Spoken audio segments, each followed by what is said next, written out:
Hi.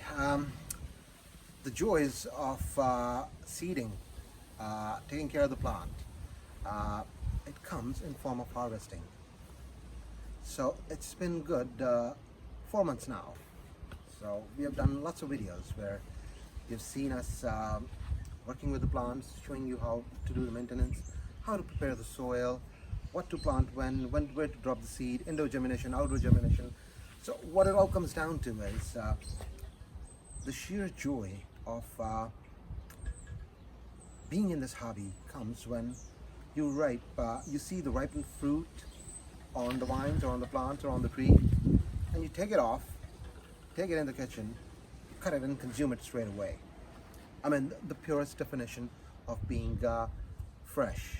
I mean, uh, superstore chains, they throw adverts on the telly telling you how fresh it is. Well, I tell you what, nothing can beat the level of this freshness. So, we have done reviews on Moneymaker, Italian Roma, partially for the beefsteak. So, I saved the best one for the last.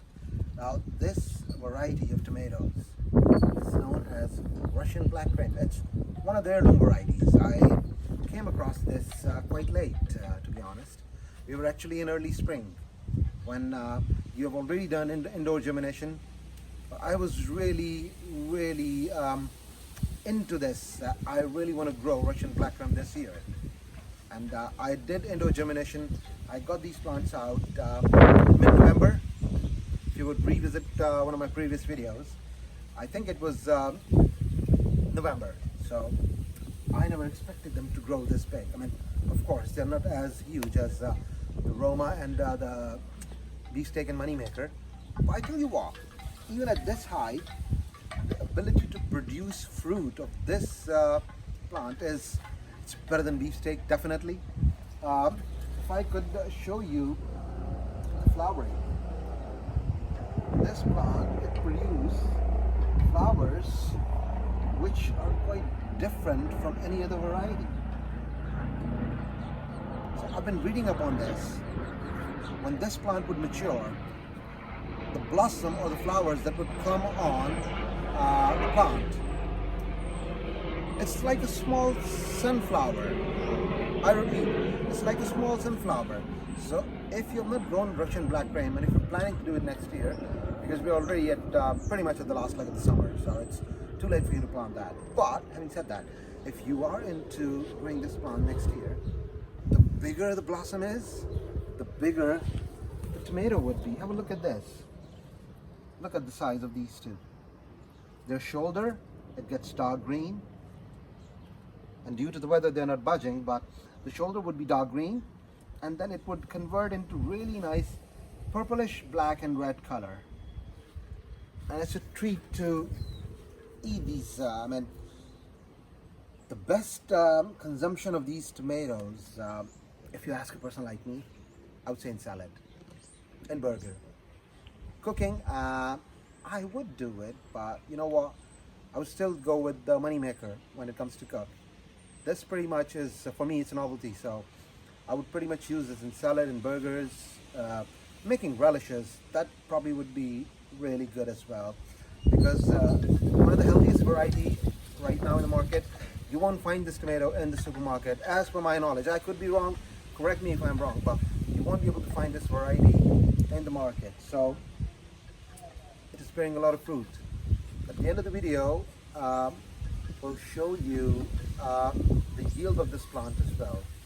So that's pretty much it. I'll leave you with some scenes of the kind of yield this plant is giving to us.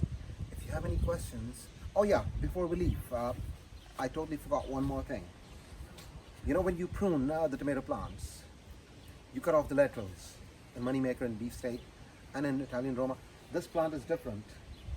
If I could show you closely, see, this is a lateral branch, and the flower, it comes on the lateral branch. When I was actually pruning this plant, have a look at this. Hold on, let me get one out. Yeah, look at this. The lateral branch is bearing fruit.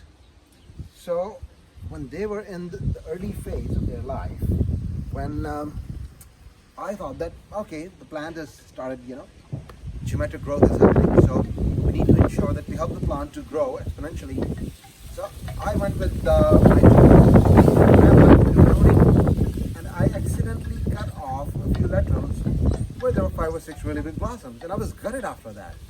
So this is a tricky part of maintaining this plant, that you have to be really focused when you're pruning this plant. Other than that, it's quite easy to take care of. You don't have to do much. Give it good food, nitrogen, trifecta fertilizer, tomato fertilizer, good hydration. See, when plants are bearing heavy fruit like this, they need good hydration. You are helping the plant to pump more energy into the fruit. The sun, it's coming and going, as you can see today. The sun would help in ripening them up. These tomatoes, for now, they're not budging. We haven't had a single one, even though I'm itching to take one off and leave it in the kitchen and let it ripe in the next 3 or 4 days. But I'm gonna hold on. I want to be able to enjoy the fruit that will ripen on the plant. So that's pretty much it. We'll leave you with the scenes that would show you what kind of yield this plant has. So thank you very much, guys. Hope you like this review. And trust me, if you try growing Russian black Krim, you won't regret it. Trust me on that one. Have a lovely day to you all, guys. Goodbye.